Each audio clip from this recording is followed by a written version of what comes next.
Screen visible है सबको? Yes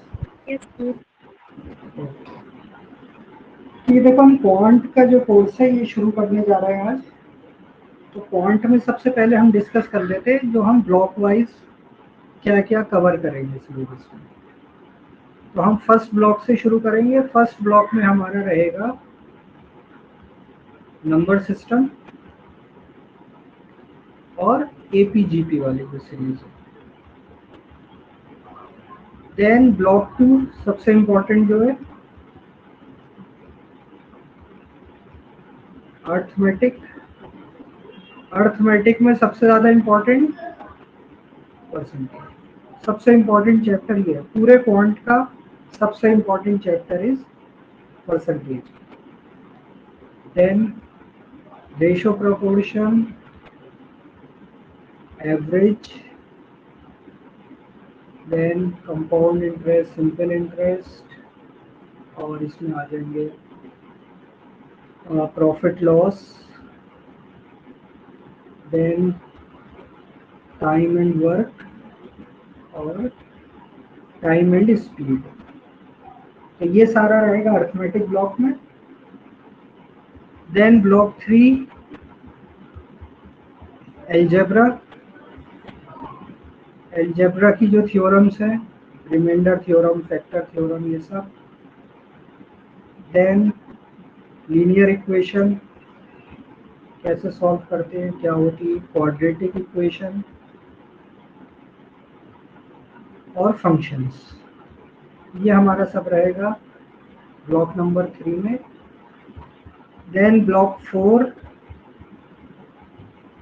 modern maths. Modern maths means जो अभी मैथ्स में ऐड हुई हैं चीज़ें, मतलब विद इन 100 to 150 ईयर्स में। Sets theory, permutation, combination and probability. और लास्ट जो हमारा ब्लॉक है इसमें रहेगा ज्योमेट्री। इसमें हम सब चीज़ करेंगे, coordinate geometry, trigonometry, triangle, circles, simple geometry के, और फिर मेंसुरेशन 2D एंड 3D के। तो ये 5 ब्लॉक हमें करने हैं। इसमें जो एक बैच हमारा पहले चल रहा है उसमें हम ये सारा कर चुके हैं, सिर्फ ये ज्योमेट्री वाला ब्लॉक रह गया है। तो जो आपने जो दूसरा जो चैनल ज्वाइन किया है ना, क्लासरूम, जिसमें अभी लॉजिकल रीजनिंग चल रही है, उसमें रिकॉर्डिंग का एक ऑप्शन होता है ऊपर, आप टीचमेंट में देखोगे। तो टीचमेंट में आप जाके देखोगे तो ये सारे क्लासेस की सब रिकॉर्डिंग अवेलेबल है। तो जो लोग अपने से, जिनके पास टाइम है या जिन्होंने पहले तैयारी कर रखी है, वो अच्छे से पढ़ना चाहें तो वो उस ब्लॉग पे जाके पढ़ सकते हैं आराम से। जैसे मैं आपको शो कर देता हूँ कि जैसे टीचमेंट का ये दूसरा ब्लॉक है जिसपे अभी लॉजिकल रीजनिंग चल रहा है। ये देखो ऊपर रिकॉर्डिंग का दिख रहा है सबको, टैब विजिबल है ये रिकॉर्डिंग? Yes sir. जब आप इस पे जाओगे रिकॉर्डिंग, तो ये देखिए ये 100 से ऊपर लेक्चर हो चुके हैं। तो ये सब आप नीचे जाओगे, बिल्कुल ये सारे ब्लॉक कंप्लीट हो चुके हैं। तो जिनको हेल्प इतनी नहीं चाहिए, जो सिर्फ पहले से पढ़ चुके हैं, अच्छी तैयारी कर चुके हैं, तो आप डिटेल में जाओगे तो ये सारे मिल जाएंगे। जैसे नंबर सिस्टम के ये सारे लेक्चर है। Then HCF LCM, then progression series, average, ratio proportion. तो उसका भी जो चैप्टर में क्या पढ़ा वो सब दे रखा है। जैसे रेशो प्रोपोर्शन, इसमें दे रखा है कैट प्रीवियस ईयर और डेटा सफिशिएंसी, ये वेरिएशन, ये पार्टनरशिप। तो ये पूरी क्लास की फुल रिकॉर्डिंग अवेलेबल है। तो जो अपने से चाह रहा है करना वो इस पर कर सकता है। जैसे profit loss, markup and discount, faulty weights and rig balances, ये सब आप जाके कर सकते हैं। तो ये 4 ब्लॉक उसमें कंप्लीट हो चुके हैं। ये सारी रिकॉर्डिंग है। स्टडी मटेरियल पे जाओगे तो quant lecture notes, previous year paper, logical reasoning notes, ये सब मिल जाएंगे। तो जैसा अब आपकी क्लास का चल रहा है, इसमें भी अब ये रिकॉर्डिंग आज से आपको अवेलेबल हो जाएगी, और स्टडी मटेरियल में ये सारे नोट्स अपलोड होते रहेंगे।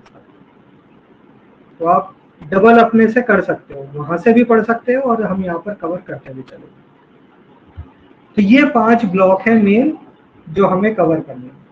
उसमें सबसे इम्पोर्टेंट ये फर्स्ट 2 है, बाकी भी इम्पोर्टेंट है लेकिन ये बहुत ज़्यादा ज़रूरत होती है क्योंकि जब आप एमबीए में जाओगे वहाँ पर भी सब्जेक्ट्स पढ़ोगे तो वहाँ भी ये सब चीज़ें यूज़ होती हैं, इसलिए इसकी ज़्यादा इम्पोर्टेंस है।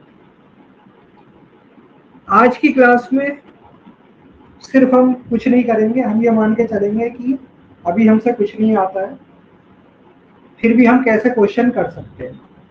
तो कभी कभी क्या होता है, बल्कि नॉर्मली ये रहता है कि क्वेश्चन को हम इन 3 अप्रोच से कर लेते हैं।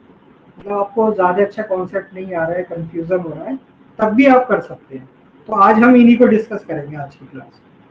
कल से हम कुछ कैलकुलेशन ट्रिक करेंगे 2-3 क्लासेस में, या 1-2 क्लास लगेंगी, उसके बाद फिर नंबर सिस्टम शुरू होगा।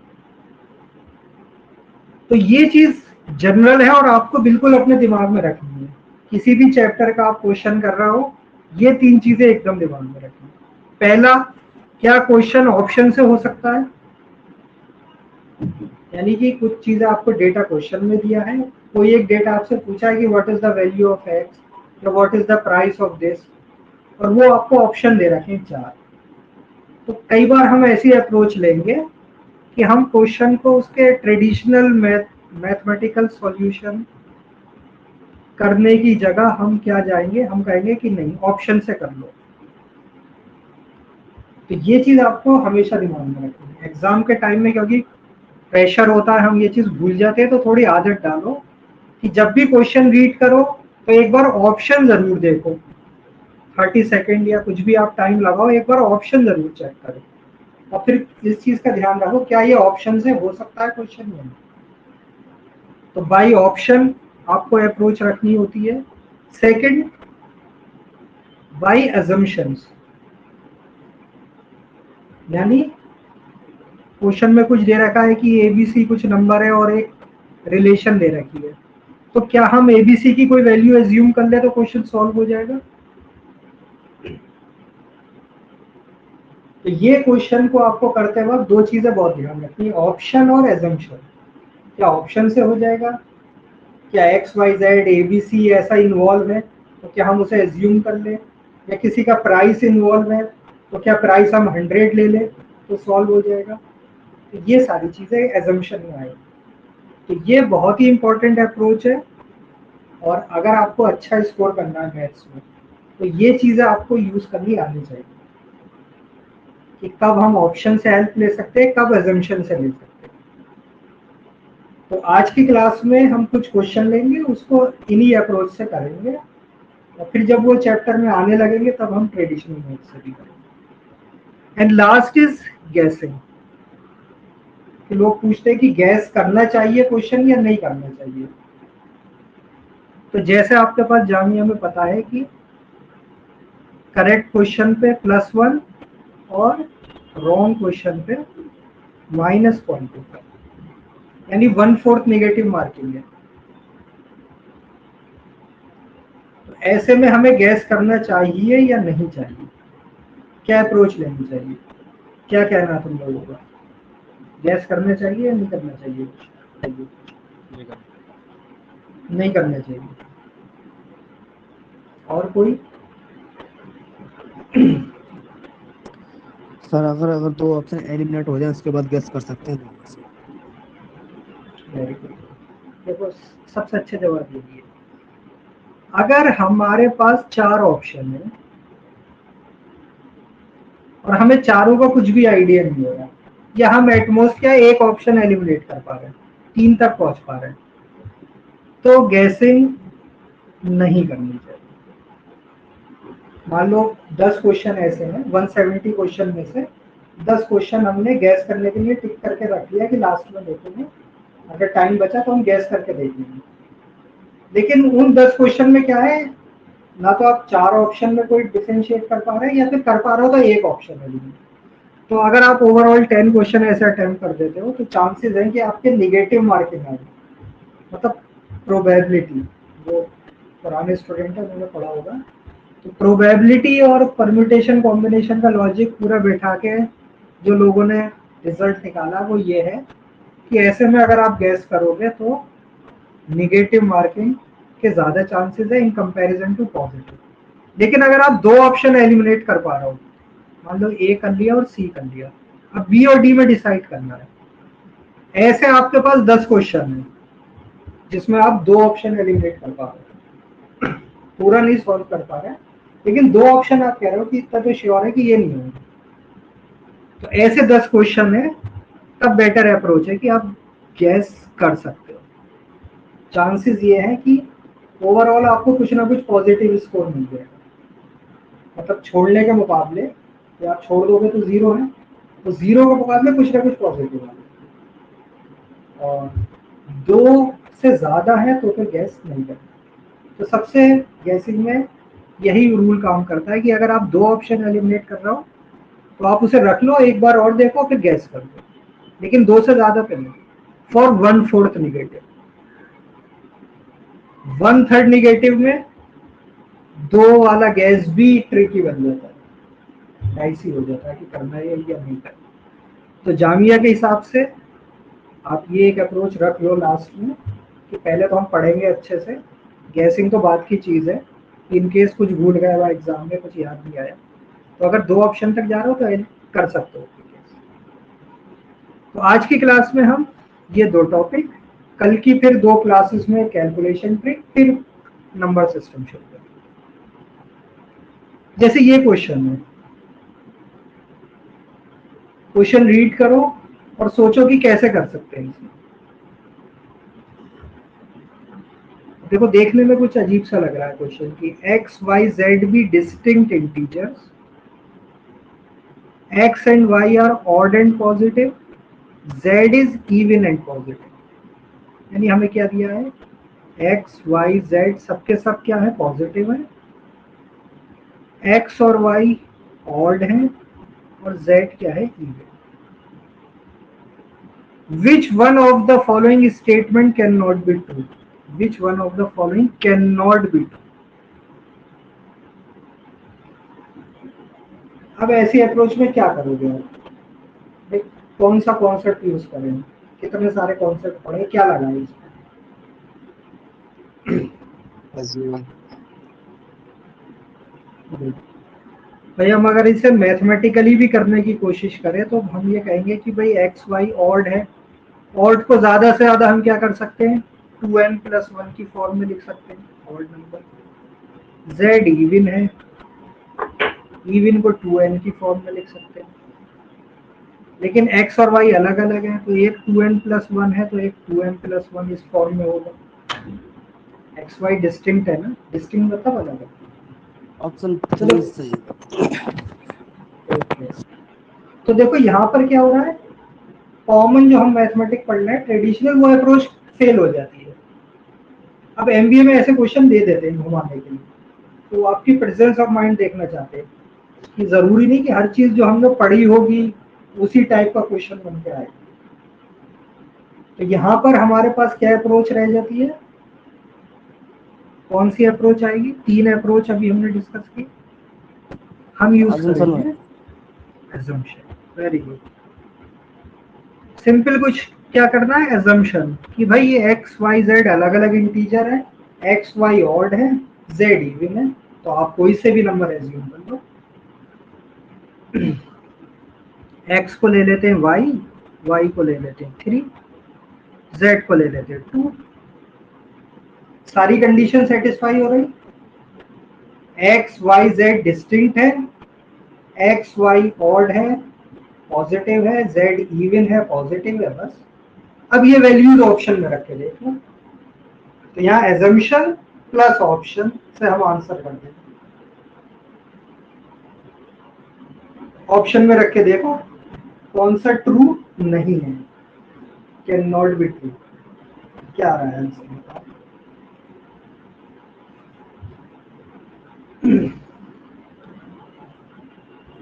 ऑप्शन ए सही होगा, first. Can not be true बताना। तो अगर हम x माइनस जेड करें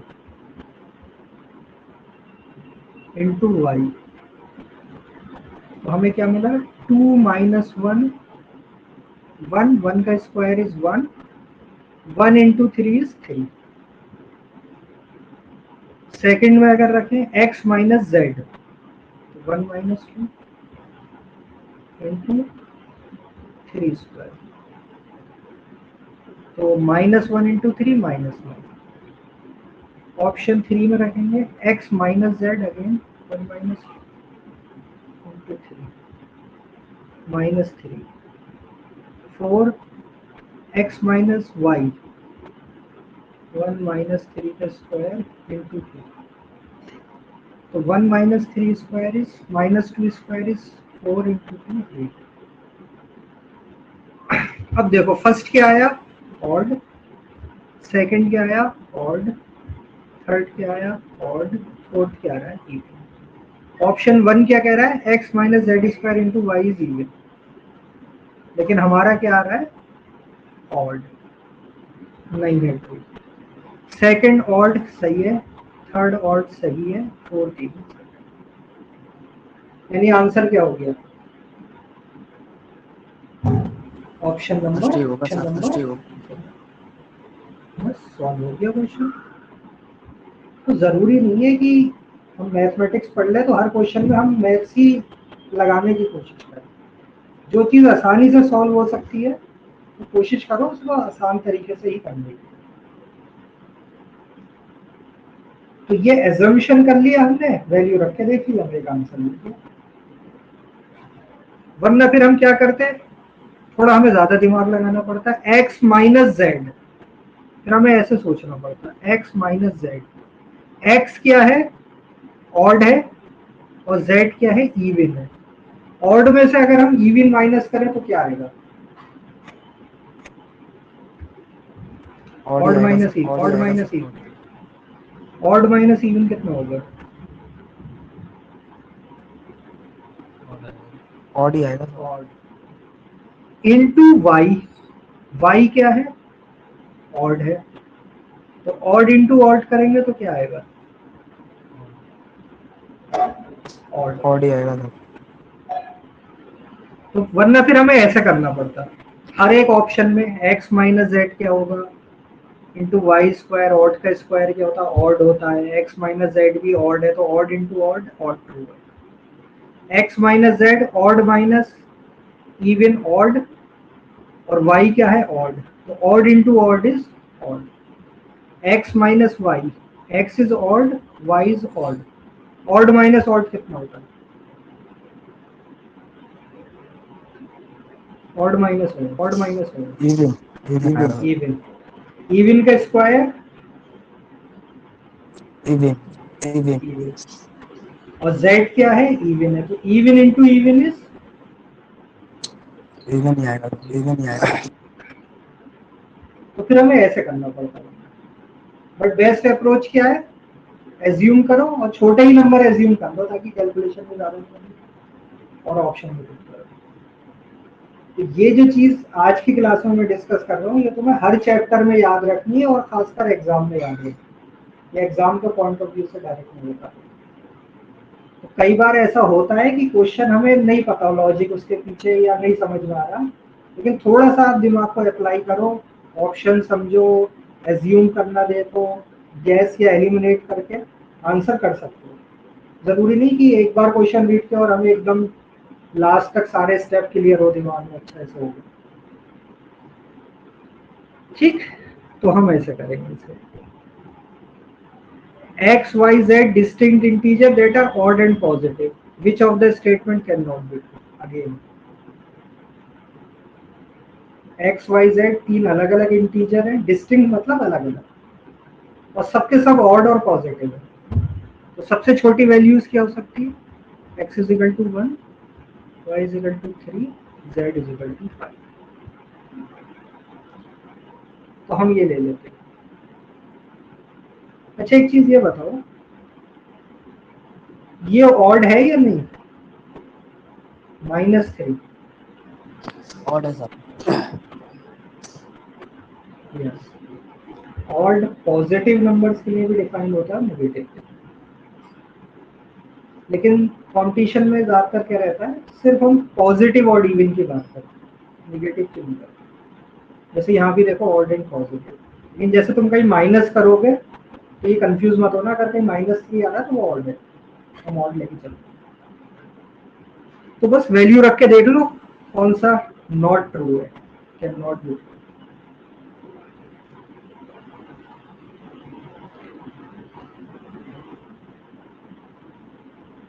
ऐसे करके देख लो, वरना फिर भाई ऑड ऑड ऑड इवन की सबकी अप्रोच लगा के देखो। जैसे एक्स ऑड ऑप्शन नंबर 3 सही होगा। 2 3 सर 3। 3, 3 में रख के देख लो मैं डायरेक्ट। 1 + 3 is 4, 4 - 5 का स्क्वायर इंटू x + y, तो -1 का स्क्वायर इंटू 4। ये तो 4 आ रहा है, ये तो ट्रू है। फोर्थ ऑप्शन पूछा था sir. Fourth can epsilon not be true. Can not be true बता। फोर्थ रख के देख लेते। x - y का मतलब हो गया -2, y + z का मतलब हो गया 8, और x + y - z का मतलब -1। तो ये हो गया 16। 16 इज इवन। ये कह रहा है ऑड, यस, ऑप्शन नंबर 4। ठीक, वरना इसको कैसे करते फिर हम कि x - y दो ऑड है, odd minus odd into odd plus odd into odd plus odd minus odd. Odd minus odd कितना होता है? इवन सर होता है। Odd plus odd odd even. Even. और एक बार ऑड में कुछ प्लस कर रहा है फिर माइनस कर रहा है, तो क्या होगा? Odd plus odd even minus odd odd. Odd. अब इवन इंटू ऑड, ऑड होगा इवन हो।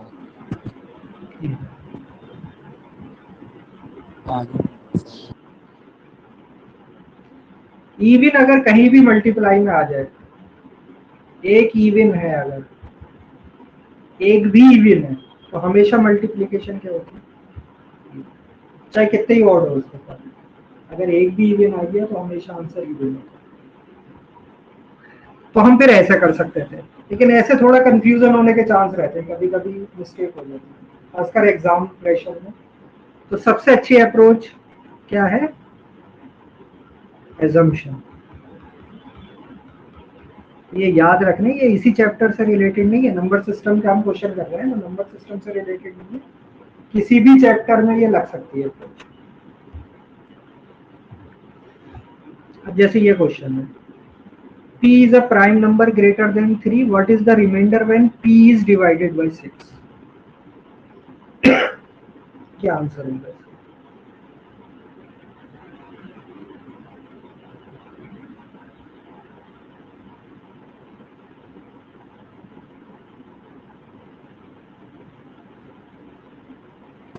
सर 1 और 5, 2 और 1 और 5। और किसी का आ रहा आंसर?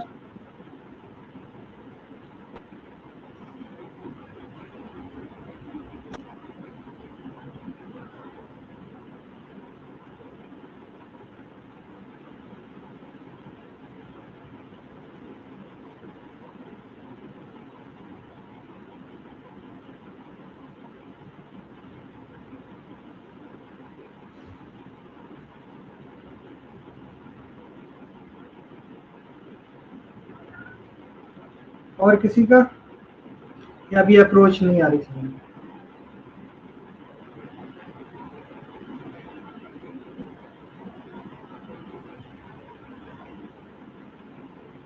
देखो क्वेश्चन को फिर से रीड करो। तो थर्ड ही आएगा। तो क्या करना है सिंपल भाई, एक तरीका तो यह था कि हम मैथमेटिक्स हमने पढ़ी है तो हम लगाएंगे मैथमेटिक्स कि भाई prime number is defined as 6k ± 1। हम जितने भी प्राइम नंबर हैं ग्रेटर देन 3, ये हम पढ़ेंगे नंबर सिस्टम में सारी चीजें, आज बस ओवरऑल व्यू, आज ये सिर्फ तुम्हें कॉन्सेप्ट समझना है एजम्पशन और ऑप्शन का, कि भाई प्राइम नंबर ये है, हम इसको ऐसे लिख सकते हैं, अब 6 से डिवाइड करें तो क्या रिमाइंडर हो सकता है। दूसरी अप्रोच क्या है, p is a prime number greater than 3, तो भाई 3 से बड़ा नंबर क्या है 5, और 3 से उसके बाद प्राइम नंबर क्या है 7, तो दो प्राइम नंबर हम ट्राई कर लेते हैं लेके। 5 को 6 से डिवाइड करेंगे तो रिमाइंडर क्या आएगा 5, हाँ तो हमने कहा कि भाई 5 आने चाहिए, तो हमने देखा ऑप्शन नंबर 2 में दिख रहा है 5, बट 3 में भी है देखो 1 और 5, यानी हम सिर्फ एक वैल्यू से डिफाइन नहीं कर पा रहे, तो हमने कहा चलो एक और प्राइम नंबर लेके देख लेते हैं 7। 7 को जब 6 से डिवाइड किया तो रिमाइंडर क्या आ गया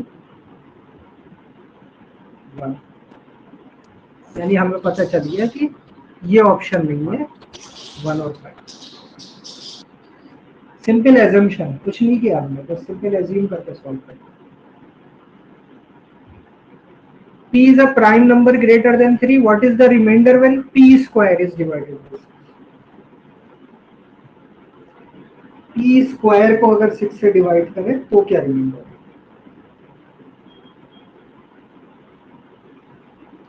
तो भाई एक अप्रोच वही मैथमेटिकल, इसका अगर मैं स्क्वायर कर दूं तो क्या आएगा 36 के स्क्वायर प्लस 1 प्लस माइनस 12 के, तो ये पूरा भी 6 से डिविजिबल है, ये भी पूरा 6 से डिविजिबल है, सिर्फ क्या बचा 1 आएगा सर।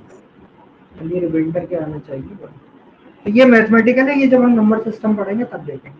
अभी हम सिर्फ क्या करेंगे एज्यूम कि भाई जो पहले नंबर लिए थे वही ले लेते हैं, फिर से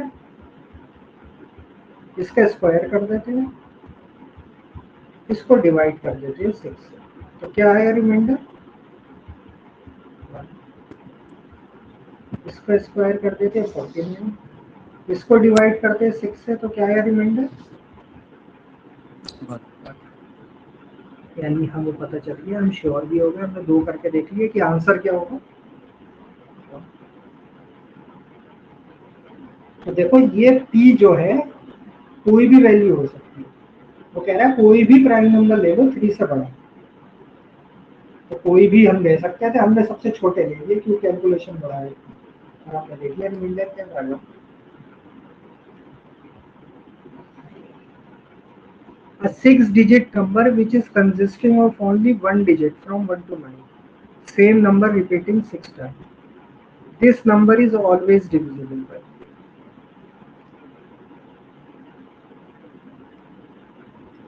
6-digit नंबर है जो कि क्या है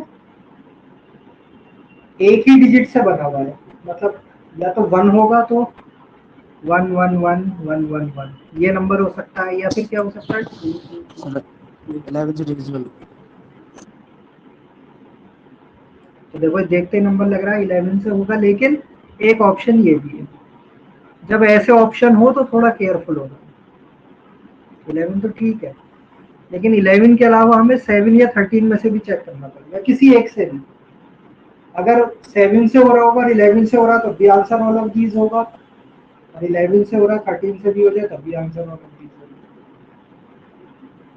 तो all of these, none of these can not be determined, इस तरीके के अगर आंसर दे रखे तो थोड़ा सा एक बार जरूर सोचना आंसर करने से।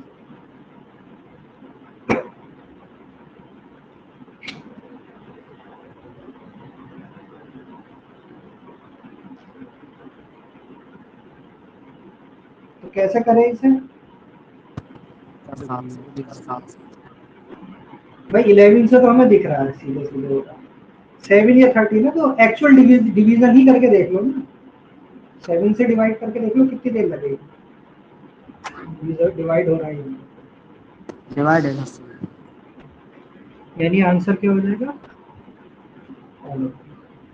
तो हमें देखते ही पता चला डिविजिबल बाय 11 तो है, और हमने क्या करा इसको 1 1 1 1 1 1 है, इसको 7 से डिवाइड ही करके देख लो ना पूरे को। 7 1 7 41, 7 5 35, 61, 7 8 56, 51, 7 7 is 49, 221 7 हो गया डिवाइड। जो चीज सिंपल तरीके से हो रही है तो उसे सिंपल रखो, बट डिवाइड ही तो करके देख रहे कितनी देर लगेगी डिवाइड करने में, फॉर्म करके देख लो है या। डिविजिबिलिटी हम पढ़ेंगे, इसके शॉर्टकट भी पढ़ेंगे, लेकिन मेन तुम्हारे दिमाग में आना चाहिए कि ये इस क्वेश्चन को सीधे सीधे ऐसे करा जा सकता है।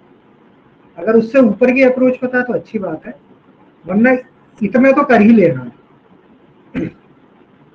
अब इसको देखो मैथमेटिकली करने की कोशिश करते तो क्या करते, हम कहते कि भाई 2 2 2 2 2, इसको हम लिख सकते हैं प्लस, इस तरीके से लिखा जा सकता है। अगर मैं इसमें से 2 2 2 कॉमन ले लूं तो यहाँ क्या बचेगा,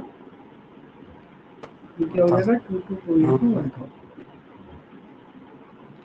1000 और ये हो जाएगा प्लस 1, तो ये हमारे पास आ गया 2 2 2 into 1001। 1001 एक स्पेशल नंबर है।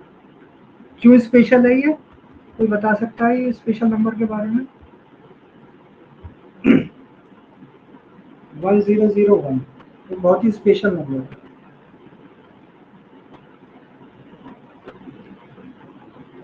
इसकी खासियत बता सकता है कोई? 1001 की स्पेशलिटी क्या है?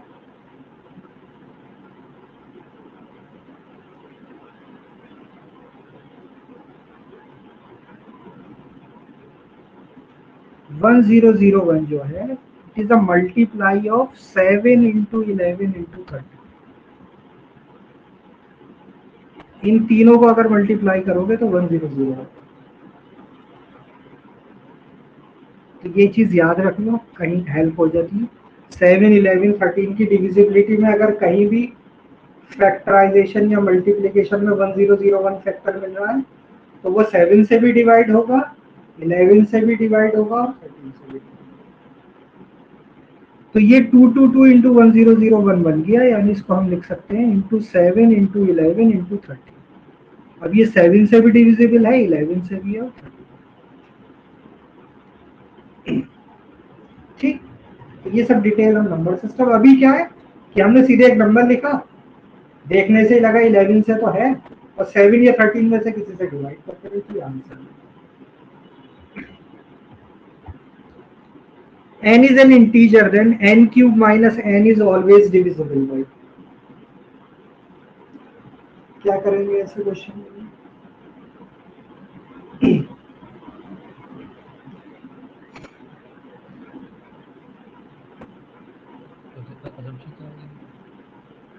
भाई n क्या इंटीजर है, तो कोई भी इंटीजर एज्यूम कर लो ना। भाई 0 करेंगे तो 0 माइनस 0 वो तो कुछ नहीं होगा। 1 करेंगे तो 1 भी 0 बनना है, कोई फायदा नहीं, तो सिंपल 2 ले लेते हैं। तो 2 क्यूब माइनस 2, 8 माइनस 2 is 6। और अगर डबल चेक करना चाहे तो एक और लेके देख लो, 3 क्यूब माइनस 3, 27 माइनस 3, 23। तो किससे ऑलवेज डिविजिबल है? देखो ऑलवेज डिविजिबल, 6 भी डिविजिबल हो, 24 भी हो। ये ऑप्शन गया, ये गया, ये गया, आंसर इज 6। आगे कितनी देर लग रही है ऐसे क्वेश्चन में? तो जरूरी नहीं कि हर जगह मैथमेटिक्स, तो पढ़ाने से पहले ही इसलिए बता रहा हूँ कि ये चीज तुम्हें हर चैप्टर में याद रखनी है। ये तरीका जल्दी आंसर देता है और कंपटीशन के हिसाब से ये अप्रोच ज्यादा इफेक्टिव है इन कंपैरिजन की आप मैथमेटिक्स लगाओ पूरी। अगर इसे मैं मैथमेटिक्स से देखता तो यहाँ भी एक इम्पॉर्टेंट चीज है, n into n square minus 1, ऐसे लिख सकते हैं इसे। n into n square minus 1 को क्या लिख सकते हैं?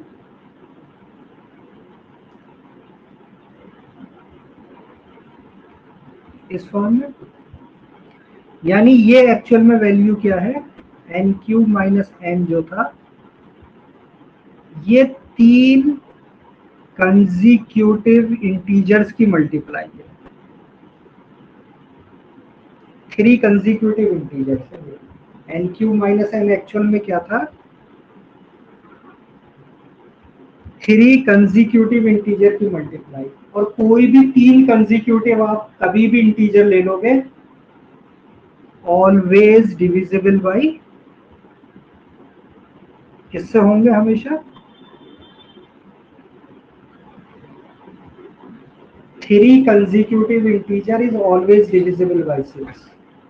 कोई बता सकता है ऐसा क्यों होता है, 6 से क्यों डिविजिबल होते हैं हमेशा ये, कोई भी 3 कंसेक्यूटिव, कोई भी 3, 47, 48, 49 डिविजिबल बाई 6, 57, 58, 59 डिविजिबल बाई 6। कोई रीजन बता सकता है इसका क्यों डिविजिबल होते हैं हमेशा?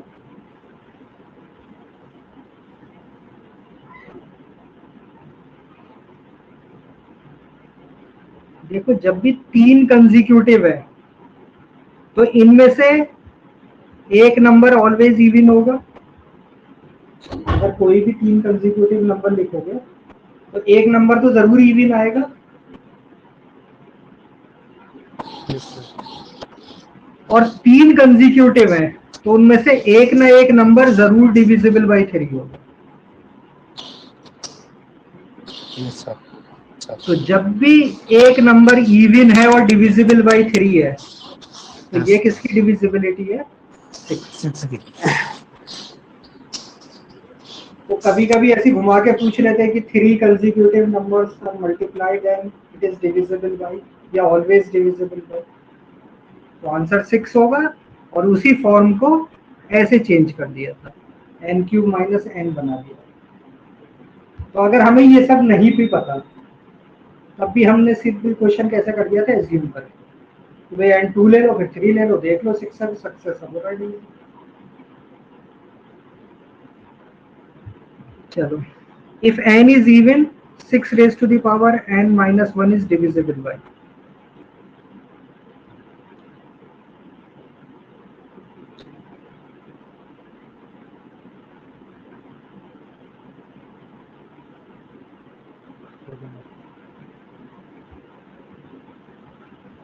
भाई n is even तो सबसे छोटा इवन 0, 0 इवन होता है, याद रखना। तो ये तो हमें कोई हेल्प नहीं करेगा, 6 की पावर 0 इज 1, 1 माइनस 1 इज 0। तो हम अगला इवन नंबर ले लेते, तो 6 स्क्वायर माइनस 35, 35 किससे डिविजिबल, यही आंसर होगा। तो ये चीज आपको क्विकली सोचनी है। When n is divided by 4, the remainder is 3. The remainder when 2n is divided by 4. क्या होगा?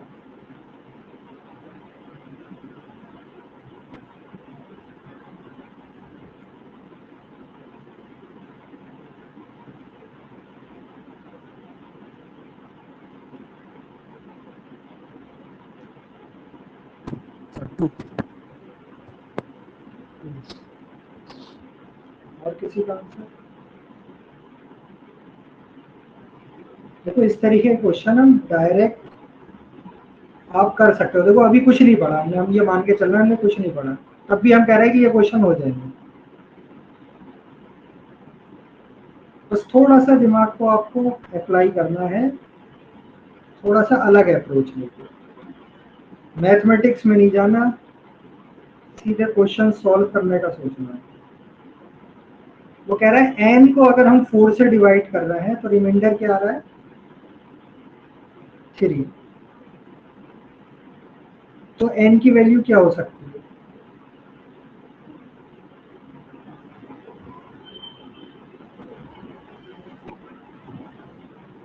भाई या तो n ले सकते हैं हम 3, कि भाई 3 को 4 से डिवाइड करोगे तो रिमाइंडर क्या आएगा 3, या फिर n ले लो 7, 7 को 4 से डिवाइड करोगे तो रिमाइंडर क्या आएगा 3। n की वैल्यू क्या एज्यूम कर लेते हैं हम, 3 ले लो या 7 ले लो, पहले 3 से देख लेते हैं, 7 से डबल चेक कर लेंगे। रिमाइंडर में 2n, तो 2n कितना हो गया, 2 इंटू 3 6। 6 को अगर हम 4 से डिवाइड करें तो रिमाइंडर क्या है। 7 के लिए भी चेक करके देख लेते हैं, 2 इंटू 7 इज 14। 14 को 4 से डिवाइड करें तो रिमाइंडर क्या होगा, आंसर इज,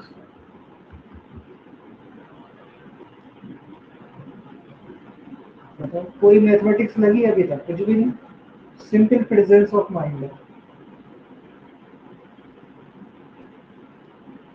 हो जाएगा ऐसा question, n is divided by this. Yes sir.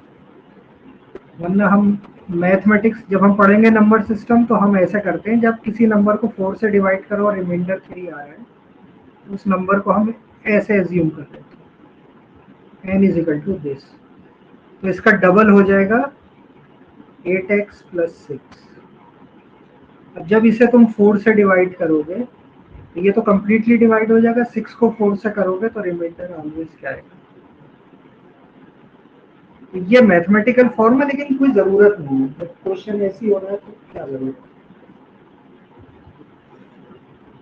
When n is divisible by 5, the remainder divisible है, divide होना चाहिए, divide by 5, the remainder is 2. What is the remainder when n square is divided by 5?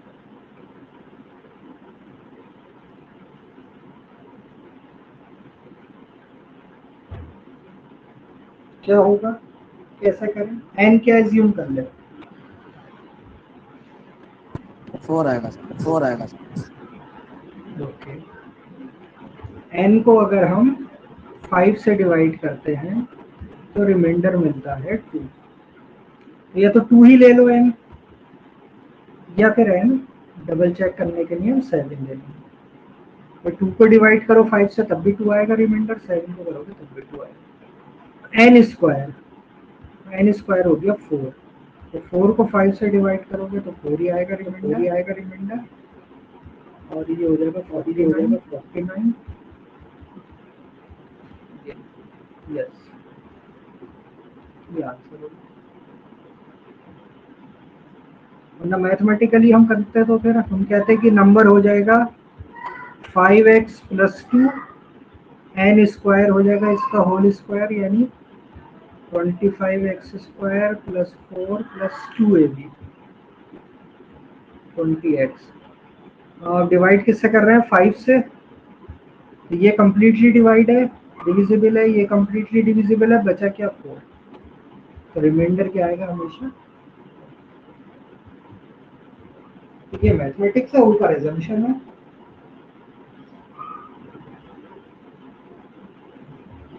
चलो next, difference between a 2-digit number and the sum of the digit is always a multiple of।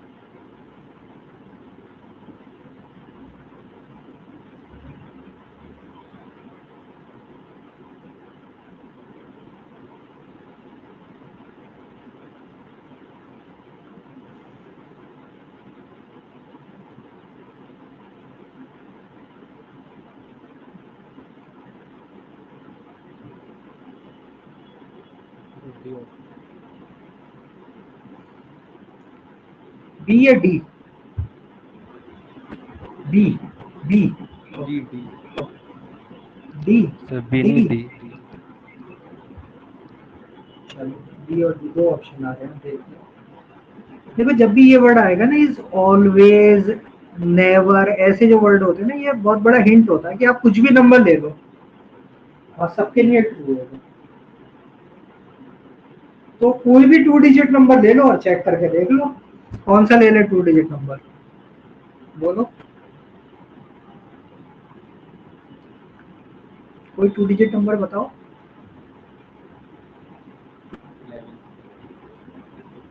11। चलो 2 digit number ये है, and sum of the digit, तो 2 digit number तो ये आ गया हमारे पास, और सम ऑफ डिजिट आ गई 1 + 1 = 2। इनका डिफरेंस 9। और कोई लेके देखो, जरूरी नहीं कि भाई इसी से आ रहा हो, कुछ और लेके देख लेते हैं। 58। सम ऑफ डिजिट 8 प्लस 5 13, 58 माइनस 30 45। कोई भी अपने हिसाब से चेक करके देखो। 90 ले लेते, माइनस सम ऑफ डिजिट 9 81। क्या आ रहा है, किसका मल्टीपल आ रहा है?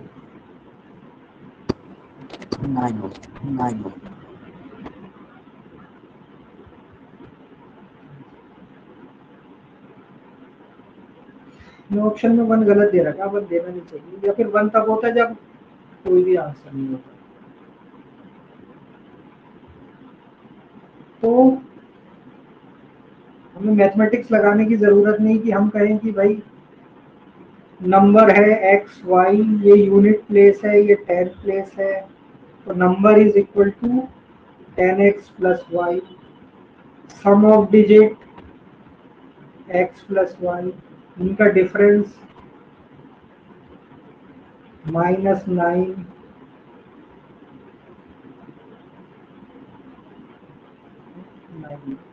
Minus X plus Y. तो ये क्या हो गया, 10x माइनस एक्स 9x, और y से y कैंसिल, सीधा 9x आ रहा है। It is always a multiple of 9।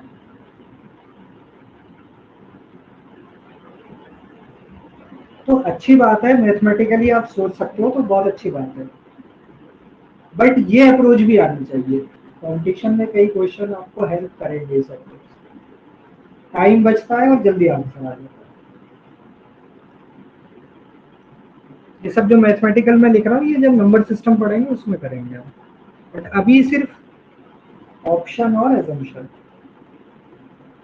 Some of 4 numbers is 48 when 5 and 1 are added to the first two and 3 and 7 are subtracted from third and fourth, the numbers will be equal. The numbers are,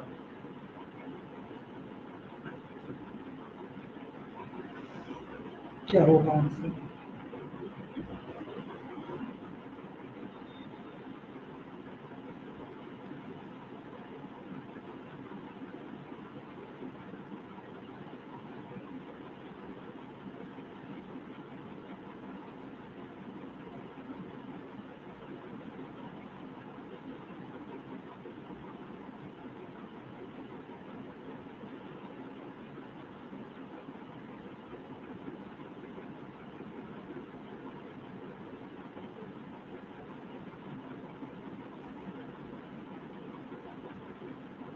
क्या answer? पहले तो question read करो आराम से, question में देखो confusion नहीं होना चाहिए, बहुत अच्छे से रीड करना चाहिए।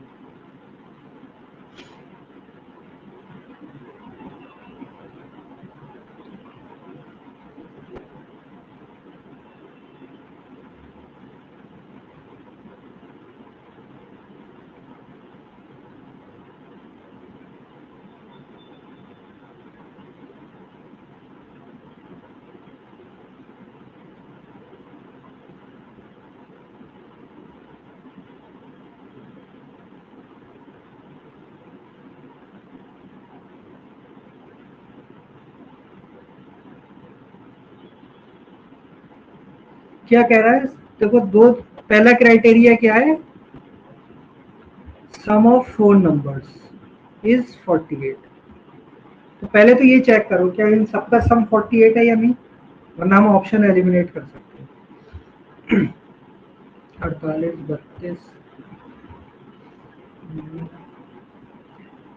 20, सारे का सम, तो इससे तो कोई ऑप्शन एलिमिनेट नहीं। अब कह रहा है पहले दो में से 5 और 1 ऐड कर दें, यानी पहले नंबर में 5 ऐड करें और दूसरे में 1 करें, तो नंबर इक्वल हो जाएंगे। तो क्या ऐसा हो रहा है इसमें? ऑप्शन 1 में देखें हम, 9 में 5 ऐड करें और 7 में 1 ऐड करें, तो क्या ये आपस में इक्वल है?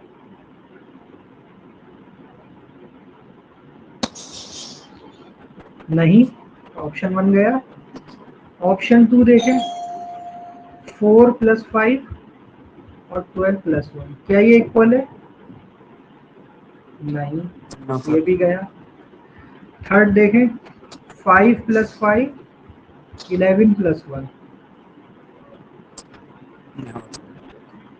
ये भी तो सारे ऑप्शन ही चले गए, यही बच रहा है। ऑप्शन 4 को अगर हम देखें तो 6 + 5 11 हो जाएगा, 10 + 1 11 हो जाएगा।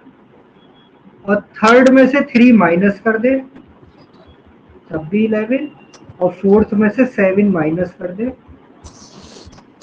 सारे इक्वल आ रहे हैं। तो आंसर इज ऑप्शन नंबर 4। तो यहाँ सीधा हमने ऑप्शन की हेल्प ली और क्वेश्चन कर लिया।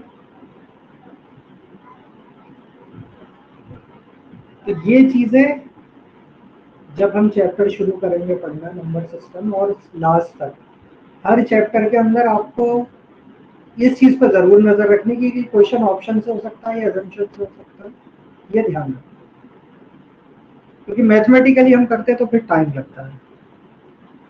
हम मैथमेटिकली करते तो इस तरीके से होता, देखो कि 4 नंबर हैं AB + C + D, इनका सम है 48।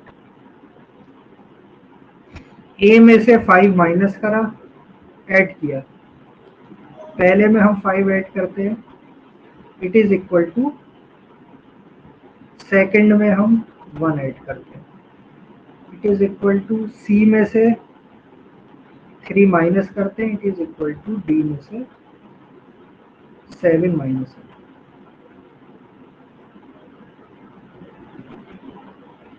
तो इसे सॉल्व करने के लिए हम करते हैं a + 5 को मान लो k, ये सारे इक्वल है आपस में, इन सबको मान लेंगे k। तो a हो जाएगा k - 5, ऐसी b + 1 is equal to k, तो b हो जाएगा k - 1, then c - 3 is equal to k, तो c हो जाएगा k + 3, d - 7 is equal to k, तो d हो जाएगा k + 7। ये सारी वैल्यूज इक्वेशन नंबर 1 में रखो इसमें, तो हमें k की वैल्यू पता चल जाएगी, फिर सारे ABCD आ जाएंगे। तो ये मैथमेटिकली ट्रेडिशनल तरीका था ऐसे क्वेश्चन सॉल्व करने।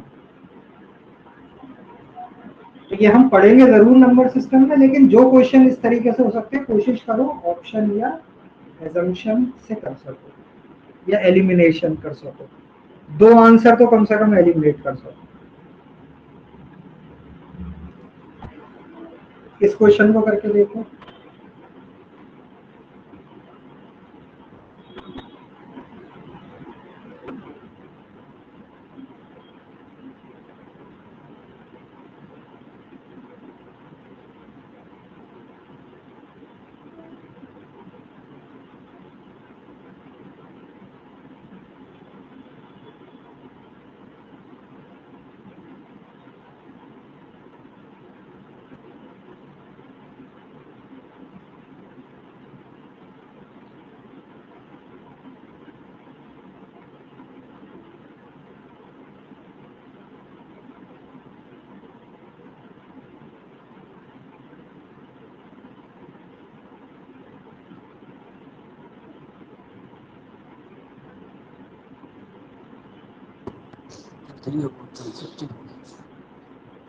Option 3।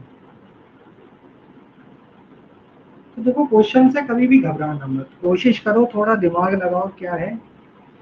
Integer k is divided by 3, the remainder is 1, यानी k कोई इंटीजर है, उसे अगर हम डिवाइड कर रहे हैं 3 से तो रिमाइंडर मिल रहा है 1। And when k + 1 is divided, उसी इंटीजर में 1 ऐड करके अगर 5 से डिवाइड करें तो रिमाइंडर आ रहा है 0। तो पॉसिबल वैल्यू ऑफ k क्या हो सकती है? तो सीधा ऑप्शन ही ले लो, k की वैल्यू तो कह रहा है मान लो 62, 62 को अगर 3 से डिवाइड करें तो रिमाइंडर क्या आएगा 2, चला गया ये। सेकंड में कह रहा है 63, 63 3 से डिविजिबल है, ये भी चला गया। 64/3, रिमाइंडर 1, सही है। 64 + 1 65, 65 को 5 से डिवाइड करें, रिमाइंडर 0, दोनों कंडीशन सेटिस्फाई हो गई है, ये आंसर।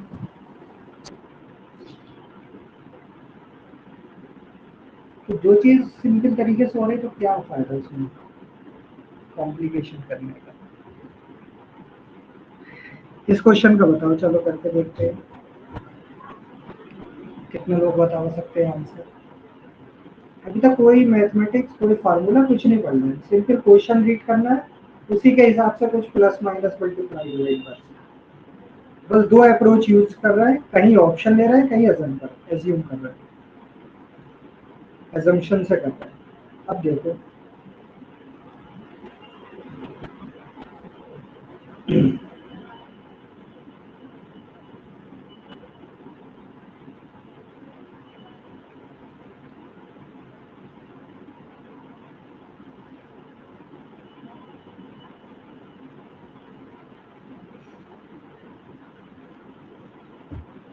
तो पूरा क्वेश्चन रीड करो, खुद से स्ट्रक्चर बनाओ और देखो। दो अप्रोच है हमारे पास। सेकंड ऑप्शन ऑप्शन सी है, assumption सेकंड।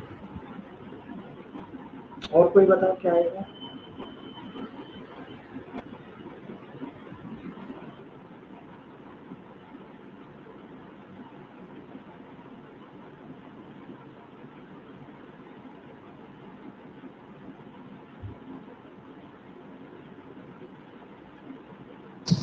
सर 14 14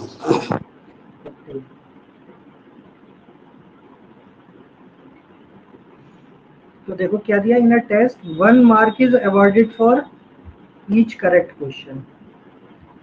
तो करेक्ट के लिए +1 है, 1 mark is deducted for each wrong answer. तो निगेटिव पूरी फुल है, 1:1 पे निगेटिव मार्किंग है। करेक्ट पे +1, नेगेटिव पे -1। If a boy answer all 20 questions, तो टोटल क्वेश्चंस कितने हैं? 20। तो टोटल कितने मार्क्स मिले उसे? 8।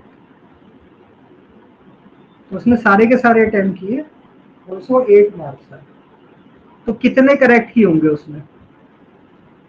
तो सीधे अप्रोच क्या है आपकी?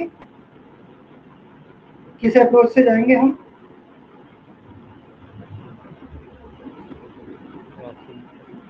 ऑप्शन। तो हमारी अप्रोच होगी ऑप्शन। ठीक है, तो चलो अब यहाँ तक हम समझ गए ऑप्शन। लेकिन ऑप्शन में भी देखो, ऑप्शन की अप्रोच को भी अब हम आगे डिस्कस कर रहे हैं। अब क्या करें? हमने डिसाइड कर लिया ऑप्शन से जाना है। हमारे पास 4 ऑप्शन है, एक था 8, 12, 14, 16। तो कहाँ से शुरू करें? ये भी एक इम्पोर्टेंट पॉइंट है। कौन सी वैल्यू से शुरू करना चाहिए?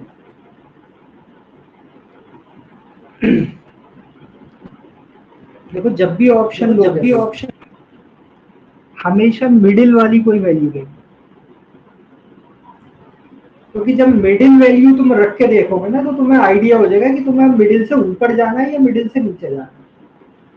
तो तुम्हारा पहली बार में नहीं आया तो दूसरी बार में मोस्ट प्रोबेबली आ जाएगा। लेकिन अगर तुम रैंडमली ऐसी पिक कर लोगे कि पहला ऑप्शन 16 था तो 16 से कर दो, तो हो सकता है कि तुम्हें 3 ऑप्शन पूरे ट्राई करने पड़ जाए। तो ऑप्शन भी सेलेक्ट करने की एक अप्रोच है कि हम मिडिल वैल्यू को ही लेते हैं। मान लो मैंने लिया 12, तो पूछा था number of the question answered correctly by him, तो मैंने ऑप्शन लिया 3। ऑप्शन 3 से मैंने करना शुरू किया, यानी कि 12 करेक्ट आंसर, तो रॉन्ग आंसर कितने हो जाएंगे? 8। टोटल 20 थे, तो 12 करेक्ट कर रहा है तो 8 रॉन्ग। तो 12 करेक्ट करने पे मिलेंगे +12 और रॉन्ग करने पे मिलेंगे उसको -8। तो उसको कितने मार्क्स मिले? 4। आए कितने हैं उसके? तो यहाँ से तुम्हें क्या आइडिया हो गया कि करेक्ट क्वेश्चन ज्यादा होने चाहिए या कम होने चाहिए? ज्यादा। तो हमें अगला ऑप्शन पता चल गया हमें किस पे जाना है। हमें 12 से बाद जाना था 14 पर। तो 14 करेक्ट और 6 रॉन्ग, तो 14 - 6 इज 8। तो पहली चीज ऑप्शन समझना है कि हाँ ऑप्शन से कर सकते हैं। दूसरी चीज रैंडमली कोई भी ऑप्शन नहीं पिक करना, मिडिल वैल्यू से स्टार्ट करो। मिडिल वैल्यू से तुम्हें अंदाजा हो जाएगा कि अगले स्टेप पे तुम्हें मिडिल वैल्यू के ऊपर जाना है या मिडिल वैल्यू से नीचे आना है। जैसे यहाँ मिडिल वैल्यू पे हमें +4 मिल रहा है, लेकिन आंसर में क्वेश्चन में दे रखा +8, यानी हमें और ज्यादा करेक्ट चाहिए, तो हम 12 से 14 पे गए, उससे आंसर मिला।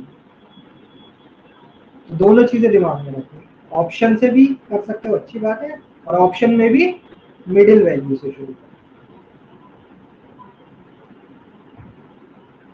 चलो लास्ट क्वेश्चन आज का।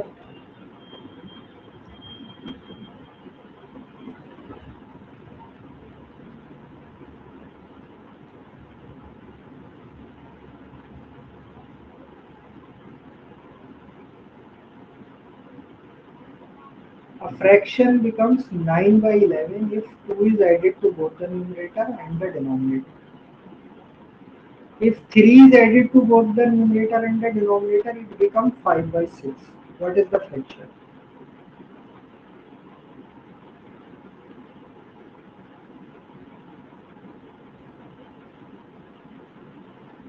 क्या अप्रोच लगाएंगे हम? ऑप्शंस।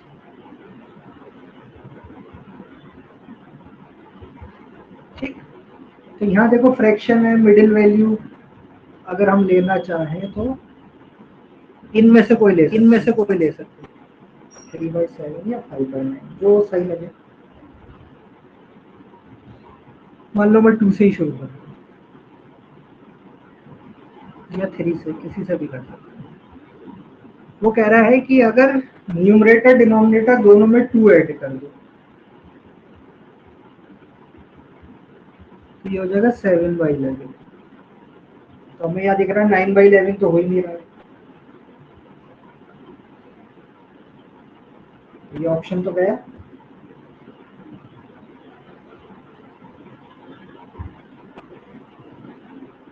नाइन बाई 11, लेकिन यहाँ 5 था और 7 था, तो 9 बनाने के लिए थोड़ा बड़ा नंबर चाहिए, तो या तो 7/9 या फिर 7/10, कौन सा ज्यादा लग रहा है? 7/9 7/9। तो 7 + 2 अपॉन 9 + 2, 9/11, पहली कंडीशन सही हो गई। फिर कह रहा है 3 is added to both the numerator and denominator, 10/12, 2 से कैंसिल हो गया, 5/6, तो इट बिकम 5/6, दोनों सही हो गए, तो answer is option number. Mathematically करते तो हम क्या कहते हैं कि भाई let the numerator fraction be x/y, तो x + 2 upon y + 2 is this 9/11, cross multiply करके x y में रिलेशन मिलती, फिर x + 3 अपॉन y + 3 इज 5/6, फिर क्रॉस मल्टीप्लाई करके कोई x y में रिलेशन, फिर इन दोनों को सॉल्व करके x y की वैल्यू आती तब फ्रैक्शन। बट अगर ऑप्शन में दे ही रखा है फ्रैक्शन, तो सीधे +2 + 2 और +3 + 3 करना, न्यूमरेटर डिनोमिनेटर में देख लो। तो अगर स्ट्रेट फॉरवर्ड ऐसे आ जाए तो ऑप्शन की हेल्प लो। तो अब एग्जामिनर भी क्या करते हैं, इसी क्वेश्चन को चेंज कर देते हैं, व्हाट इज द फ्रैक्शन नहीं पूछते, वो पूछ लेंगे सम ऑफ न्यूमरेटर एंड डिनोमिनेटर, इस तरीके से क्वेश्चन हो जाता है।